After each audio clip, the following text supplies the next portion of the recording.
Hey leader, Dave Burkus here, organizational psychologist and author of 4 best-selling books on helping leaders and teams do their best work ever. And in this episode, we're going to talk about how to resolve conflict on a team. You know, I think conflict gets a bad rap, and I'll explain why as we go throughout this. But let's first embrace the idea that conflict is a reality on just about any team. I mean, it's impossible to get even 2 people together and have them agree 100% of the time. And that's okay. This is why I think conflict gets a bad rap. It's okay if people disagree, because if they agreed 100% of the time, one of them would be unnecessary. They would be redundant in the most literal sense of the word. So when you're leading a team of 6 or 8 or 12 or more than that, you are going to get different perspectives and different ideas about a project, about a decision, about just about anything. And that means you are going to get conflict.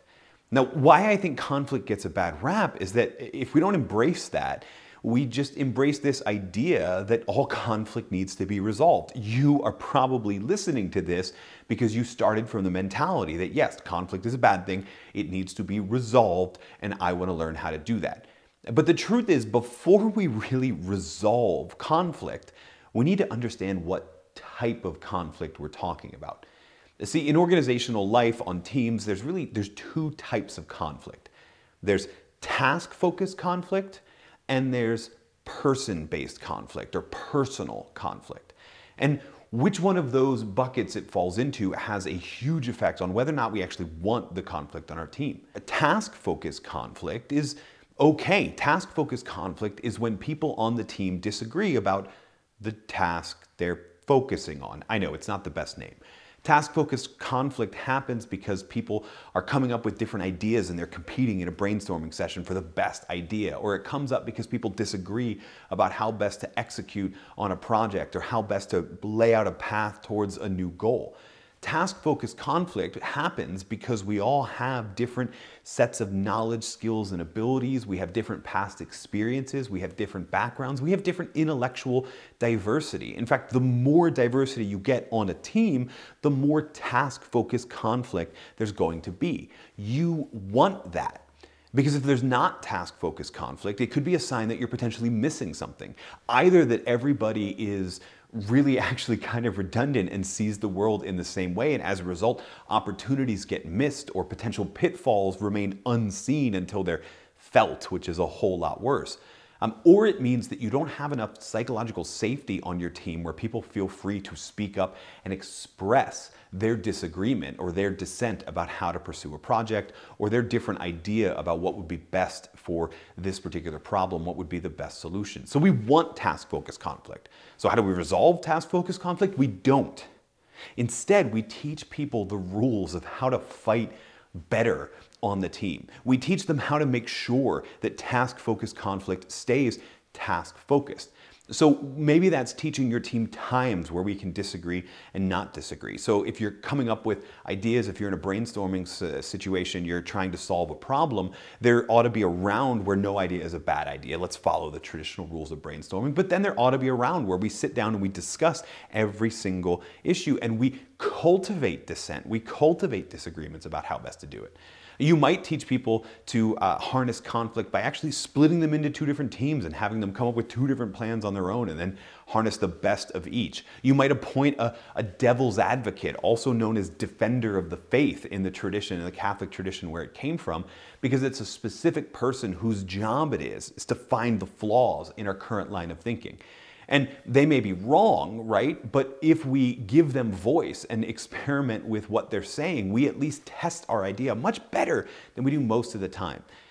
Teaching people how to fight properly, how to have task-focused conflict, also means teaching them little phrases or ways they can keep task-focused conflict from devolving into person-oriented conflict or personal conflict.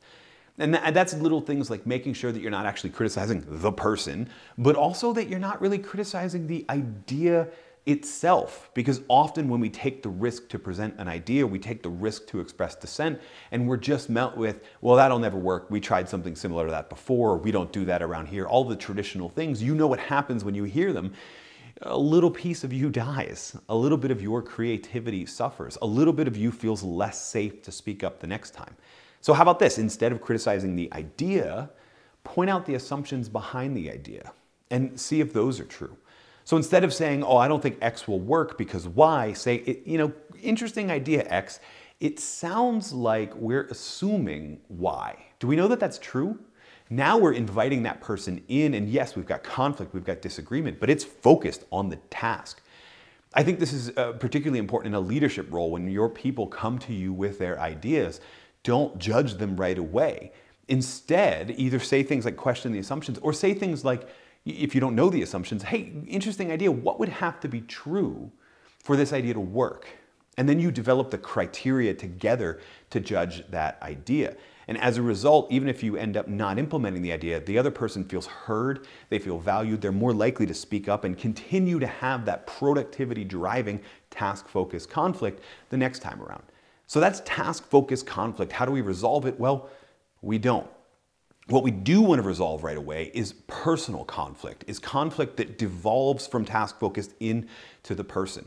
The disagreements that happen because of different personality styles, because somebody just, gets on you in that wrong way that you just don't like interacting with that person, or what happens most often is you think that that person acts that certain way. You made assumptions about them, they made them about you, and now you've got this personal rivalry that isn't productive, that doesn't actually focus on the task, that's more about settling scores or getting vengeance than it is about actually getting work done. That is what we want to resolve right away. So if you see this happen on the team, then I've got a really simple 3-step process you can take the 2 members of the team who are in conflict, or the multiple members if it's more than that, the simple process you can take them through to help resolve most of that conflict. Now, I'll be honest, right off the bat, it'll settle a majority of conflict, but it won't settle all of it. Because sometimes personal conflict comes from a toxic coworker. And that's a much different situation about inviting them to be successful or inviting them to be toxic on some other team in some other organization. But if you sense that it's just a difference of opinion that's devolved into something personal, if you sense that actually this is the result of 2 people not really understanding each other, then try this process. Now, the first thing you want to do is to give people space to talk about the actual behavior that negatively affected them. In other words, what was the incident that set it off? Not the 3 or 4 incidents later when we finally all realized that there was conflict, but where did it start? What was the behavior that one person observed that took personally and fired back another personal thing and it spiraled out of control? Or what were the behaviors both parties were doing that were getting on each other's nerves? We're just focusing on behaviors right now. We're just trying to isolate the actual actions that were taken, and you'll see why when we get to the 3rd step that we focus on these actions first.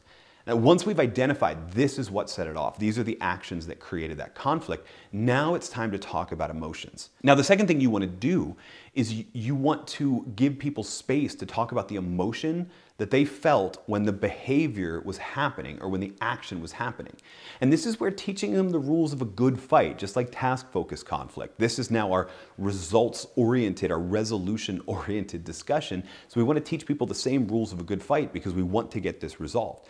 And here that means not blaming other people for the emotions that you felt.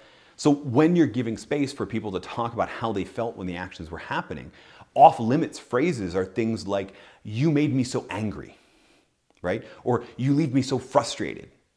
You don't leave people anything. Emotions are a choice, right? I acted a certain way, you felt a certain way. And yes, they're correlated, but you could have chosen to respond in a different way. Now, the reason we do this is that we don't want to trigger a defensive mechanism in the other person, right? The one that I just kind of hinted at by saying that. But the other reason for it is that most personal conflict on a team happens because of misconceptions. Because we don't actually catch that our behavior would trigger that emotion in somebody. And when we're presented with that idea in a non-accusatory fashion, as in this happened, then I felt this. You did this and I felt this. When we're presented with that, most of us, not all of us, some of us are sociopaths, most of us are going to go, well, that wasn't my intent. I didn't mean to make you feel that way. I didn't mean to have you. I was just joking, or I was just this, or it was a misconception. And because we took the behaviors first, and then we talked about the emotions, and we pointed out how they were connected, but we did it without blaming anyone on either party, we usually resolve it right there. we realize that, okay, that behavior around that person, I can't do anymore because it triggers that emotion. And it's not my intent to trigger that emotion. So in order to be a good teammate, I have to change my behaviors. Now, some of the time you're going to have to deal with the sociopaths I hinted at earlier, and that may, again, be another example of inviting them to go be toxic on some other team. But it may involve having to take them to that third step, which is where we talk about the actions, the emotional connection, and suggest other actions that could be taken. And this needs to be collaborative. All three parties involved, the two in conflict and you as the facilitator, this needs to be a collaborative solution about how we could act a little bit differently in a similar situation that wouldn't also have that person feel that same emotion or wouldn't have them respond with that same action that devolved it into personal. So we started with actions, we talked about emotions, and now we're co-creating a different way of behaving that we can do that will keep those emotions from being felt again, and will keep things positive, maybe even keep them task focused, which is great. We can get back to the good fights that actually make a team better. The majority of the time, this is enough to resolve conflict on a team. Just knowing that people committed to an action and then that was received by somebody else and that they need to act differently if they don't want to receive it, or that this person recognizes that that's not the intent. The majority of the time, that's enough to reconcile conflict on a team. The one thing I will tell you is that the fourth step, and this is sort of a hidden step, is if you're the leader, is to document that this conversation happened. I mean, just a simple email that's something like, thanks so much for meeting with me today. We talked about this incident, how it made each other feel, and we committed to acting this way in the future. Hopefully, you'll never need to check that email. But if you're missing something, if that person was just a really good faker, and even though they committed to a different course of action, they go right back to that same negative behavior, now we've got a performance issue. Now we don't have conflict. Now we have an individual member of the team that we need to pay attention to and address that. And we'll talk about that in other episodes. But if you don't document it, then there's no way to prove that we did actually commit to this. So I guess that would be the fourth step, is to commit to documenting that we went through the first three steps, which we're talking about the actions that we were actually observing, talking about the emotions behind those actions without laying blame at anyone for doing those actions or feeling those feelings, and then arriving at a co-created different way we could behave in the future that wouldn't create such personal conflict.